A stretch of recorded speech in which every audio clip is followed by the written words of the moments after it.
મારા મમ્મી ઢોસા બનાવે છે અને બધાય કહેતા હોય કે આ લોઢીમાં ઢોસા ઉછળતા જ નથી, તો આપણે જોઈએ ઢોસા ઉછળે છે કે નહીં.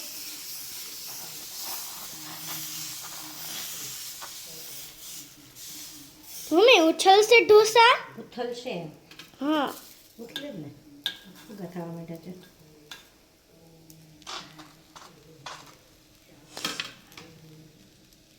તેલ ન નાખીને આપણે આની અંદર હા તોય ઉથલે. તેલ નાખીને થોડા ક્રિસ્પી થાય મસ્ત. દેખે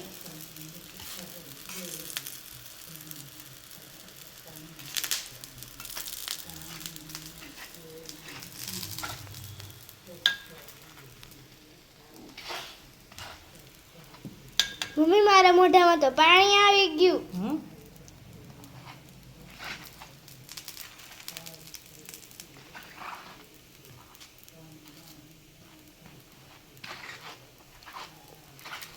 કેમ ના ઉથલી જાય છે? સમજો કેમ ના ઉથલી જાય?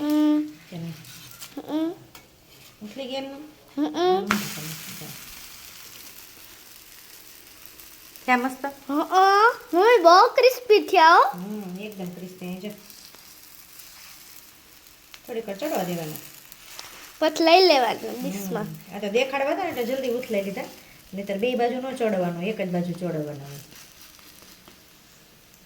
તો ફ્રેન્ડ્સ, તમે પણ આવી લોઢી લેજો, તમારે પણ ક્રિસ્પી ઢોસા થશે. તમને પણ ઢોસા ભાવે છે કે નહીં કમેન્ટમાં ચોક્કસથી જણાવજો.